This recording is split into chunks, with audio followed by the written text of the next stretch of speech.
c'est pas tout le temps que ça vient. Donc, comme vous me connaissez déjà, je me fais le devoir de présenter les représentants de l'université. Vous avez la présence de celui qui accompagne les étudiants dans les stages. Vous avez des personnes que vous connaissez déjà au sein du département qui font partie du personnel de l'autorité chômage, le Dr Oumar Sako.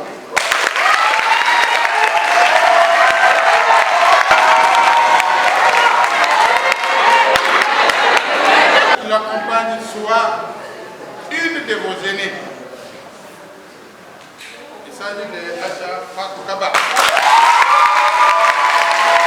S'il vous plaît, un représentant de la direction des relations extérieures et de la coopération dans la discipline. Donc on va donner le temps aux débatteurs. À la fin, les autres vont intervenir pour clore l'événement. Merci beaucoup. Ça n'a pas du tout été facile, c'est vrai. Et d'ailleurs, ceux de la troisième année pourront en témoigner parce que parmi ceux-ci, il y a des instruments dans le cadre de l'acquisition du langage. Et c'est parce que c'est de cela qu'il s'agit. Alors, sans plus tarder, et mais personnellement, c'est vrai qu'ils vont le faire, je voudrais que vous toujours là, vous mangiez jusqu'à 17h avec nous. Et là, s'il vous plaît, c'est pas pour longtemps. Les appels là, c'est pas grave. On ne va pas enlever des millions tout à l'heure. Donc, je vais vous le silence. Et quand ça sonne, quand c'est les gens, les deux doucement, allez répondre. Merci. Au nom de mes coéquipiers, je vous dis bonjour. À consenti pour la réussite de cet événement. Nos sincères remerciements vont également à l'acquisition du langage de l'enfant. Ils défendront leurs théories respectives. Il s'agit mettra au prix ces deux théoriciens et la suivante. L'acquisition du langage relève-t-elle de l'inné ou de l'acquis? Autrement dit, le langage est...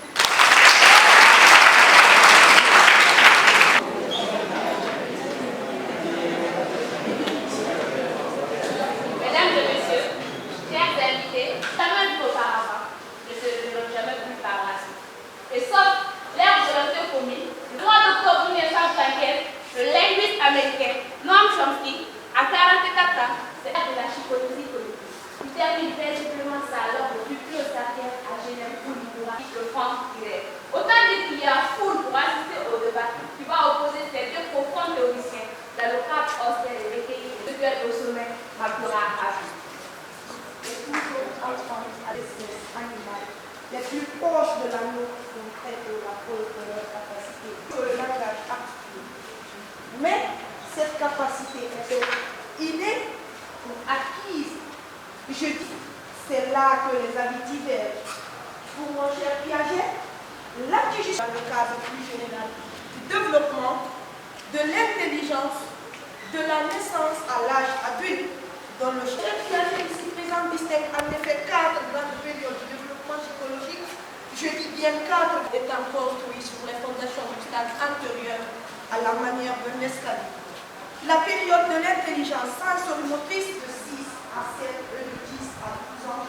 Le développement des capacités langagières se fait pour l'essentiel autour de la deuxième phase. C'est au cours de cette période qu'émerge chez l'enfant une pensée articulée, contemporaine de cette autre conduite, caractéristique de la s'affiner, tant du point de vue de la richesse. Il s'agit d'une construction, d'un apprentissage et produit du développement de son intelligence. Comme l'exécution des programmes informatiques implantés dans notre cerveau développé. Ce programme, 1975, une rencontre historique opposera tout à l'heure Jean Piaget et Noam Chomsky. Les acteurs du débat sont Jean Piaget, le célèbre psychologue genevois, âgé de 79 ans, longs cheveux blancs, sourire courtois, esprit vif et culture. Des psychologues, des linguistes, des neurologues, des philosophes qui participeront à leur. Tenez-vous bien, cher public, l'enjeu sera de taille, car il s'agit de confronter deux conceptions opposées de la genèse de la pensée et du langage. L'innéisme de chaque cerveau de l'homme qui explique notamment ses capacités linguistiques universelles. Piaget, quant à lui, soutient que les capacités de construction progressive ou l'expérience et la maturation interréciproque. Sans plus tarder, je laisse la place aux modérateurs qui veilleront au bon déroulement des échanges.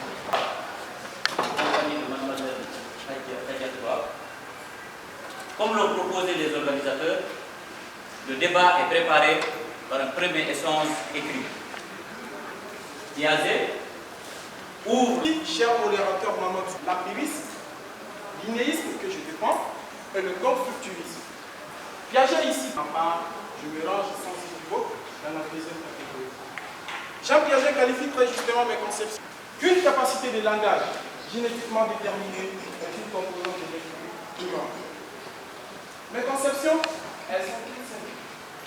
Pour accélérer la compétence particulière, découvrir les relations entre les chiens et son but à avoir une idée. Le but de la grammaire générative est de témoigner ses réflexions envers la main.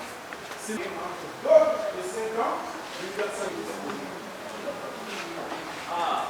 pour le constater déjà, ces assistants sont donc clairement opposés. Maintenant, c'est à Piaget qui revient d'ouvrir le débat. Et non pas. Le langage est un produit nécessaire à l'élaboration de toutes les langues. Je pense qu'il y a un accord sur l'essentiel. Et je remarquer que Piaget fait une énorme concession théorique. Je porte une capacité logique à former des phrases grammaticalement correctes. sur un terrain. Savoir si le nom est estimé ou non résulte du nom d'une expérience d'autorisation. Ne constitue selon moi qu'un problème secondaire. Suivre en gravitant autour de plusieurs questions. Peut-on prouver les mécanismes généraux du développement intellectuel? À la question, peut-on vraiment trouver une structure? Mais il est possible d'apporter des arguments convaincants qui m'introduisent ces thèses. Pour moi, l'évolution de la vision des couleurs, des formes, tel ou tel objet, des dispositifs mentaux. À ce propos, je me réfère très bien aux affaires grand bruit dans la communauté scientifique. Il y a de même le langage en un concert selon les cultures. À cette hypothèse que Chomsky vient de nous exposer, un modèle concurrent. En effet, si le elle se déploie au cours des 2 premières années de la vie. Si le développement du langage chez l'enfant est étroitement associé à l'expérience sensoriomotrice, on peut supposer qu'un enfant né quadriplégique peut avoir des difficultés à... Je suis Bata Hilembert, proche collaboratrice de Piaget.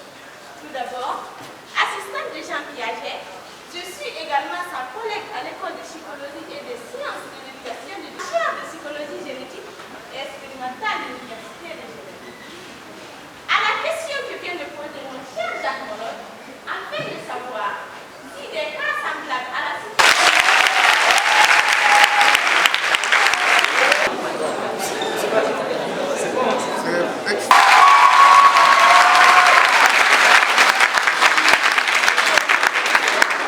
Donc, vous avez compris. Merci.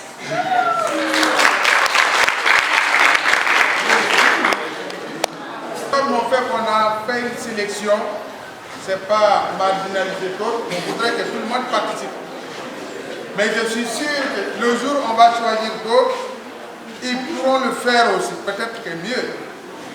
Vous allez nous excuser. Si vous n'étiez pas là, ces gens qui sont venus débattre nos départements, surtout le doyen, professeur Imran Akaba, Madame Fatou Aïcha Kaba. Donc, que ça se passe excellemment bien. Félicitations à vous et surtout ne dites pas toujours un message à l'endroit des étudiants. Vous vous réveillez le matin, ne dites pas est-ce que je peux. Tu ne pourras jamais. Dites le matin je peux. Tous vous avez installé le doute. Rappelez-vous. Merci à M. Suleiman Silla pour faire vite. Ne dis pas parce que j'ai fait sciences du langage, je ne peux pas migrer vers la politique, je ne peux pas migrer vers d'autres domaines économiques et autres. C'est que le dit, Dr Sabou, il vient de soutenir sur sa thèse, c'est carrément indiscutable de notre talent. C'est d'innover dans l'apprentissage notre enseignement.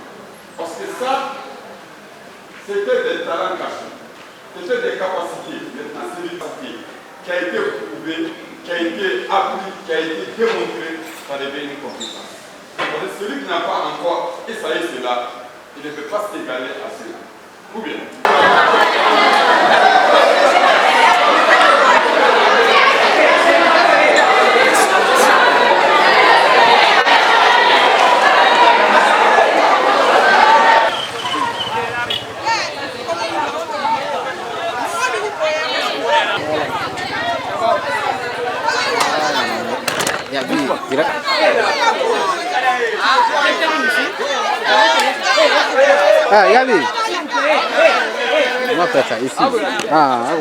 Je réponds au nom du professeur Imran Akaba, doyen de la faculté des lettres et sciences du langage.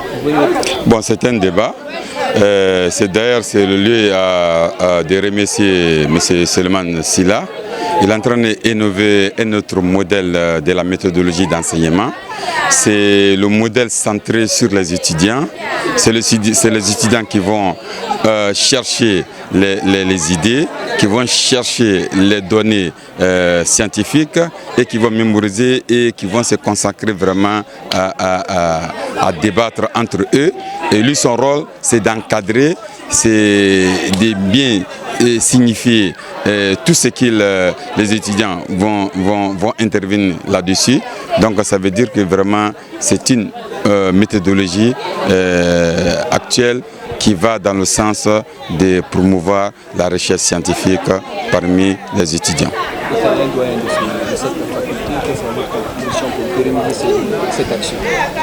Monsieur Selman Silla, c'est un enseignant du département sciences du langage. Donc avec ce modèle, nous allons exhorter les autres chefs de département de lancer ce modèle-là dans les autres départements parce que c'est un modèle qui est centré sur même l'étudiant. Ça prend l'étudiant même non seulement à chercher les données et à mettre en œuvre tous ces processus scientifiques. Et je suis Suleiman Silla, chargé de cours à l'université de Symphonia. Bon, l'objectif c'est d'abord d'accompagner les étudiants parce qu'on a voulu mettre au centre de la formation l'étudiant pour qu'il puisse se prendre en charge et comprendre où on va. Parce que vous savez bien que le système LMD, beaucoup le décrit, pourtant c'est un système qui met l'étudiant ou l'apprenant au centre de l'apprentissage et c'est ce qu'on a voulu faire à travers l'organisation de ce débat qui est d'ailleurs une tradition au sein du département et parce que le département, la faculté nous a toujours accompagnés dans ce sens et pour cela, nous, encadreurs, on essaye de ne pas perdre la main dans ce sens. Il est axé sur quoi? Il est axé sur l'acquisition du langage et cette question est surtout d'actualité dans la mesure où jusqu'à présent le débat qui essaie de trancher entre le caractère inné du langage et le caractère acquis, on l'a compris que jusqu'à présent il n'est pas tranché et c'est pourquoi on essaie d'inviter les étudiants en autre manière pour qu'ils eux aussi ils puissent participer à ce débat qui se tient depuis le début de la science et qui continue encore à exister parmi les scientifiques. Je réponds au nom de Fatoumata Kani Kamara. Pour ma part, j'ai été chargée de faire la conclusion, mais ce débat a été un grand plaisir pour nous, c'est-à-dire pour moi et mes camarades. C'est un débat qui permet à tout un chacun de sortir de son trou. Ça nous permet de nous découvrir, d'affronter nos peurs, de nous savoir en fait, de savoir qui nous sommes et de nous guider en fait dans l'avenir. Donc moi personnellement, ce débat m'a apporté ce que c'est l'innéisme ainsi que le constructivisme. Merci. Je suis C.C. Marcel Collier, étudiant en licence 2 en département sciences du langage à l'Université Générale Lassana Conté de Symphonia. Voilà. Tout d'abord, ce débat était entre deux parties, dont l'innéisme, dont je faisais partie du groupe de l'innéisme, et aussi du constructivisme du groupe de Jean Piaget. Voilà, dans ce débat, je comprends que l'acquisition du langage est en une partie acquise et une autre partie innée. Selon différentes interventions, mon intervention, je suis selon mon intervention que l'acquisition est innée et selon l'intervention du groupe de Piaget, je suis que l'acquisition est aussi d'une partie acquise. Voilà. Ce genre de conférence, vous savez que c'est une manière aussi de mettre les étudiants en condition. Ouais. Et quel sera votre appel à l'endroit des universités pour pérenniser ce genre d'activité? Voilà. Ce que je pourrais dire aux autres étudiants, c'est de ne pas se négliger. C'est de venir découvrir son talent en fait. Parce que là, quand on est assis, on ne sait pas quand on est assis, on ne sait pas de quoi on est capable. Voilà, en classe, déjà, avant qu'on nous choisisse, le maître ne savait pas, le professeur ne savait pas de quoi nous sommes capables. Il nous a juste choisi comme ça, voilà, et arrivé, nous avons découvert chacun nos talents. C'était pas facile, mais on a découvert nos talents. Donc j'appelle aussi d'autres étudiants à beaucoup lire, à beaucoup se rechercher, et voilà, ça pourra le faire. Merci. Merci bien, je vous remercie.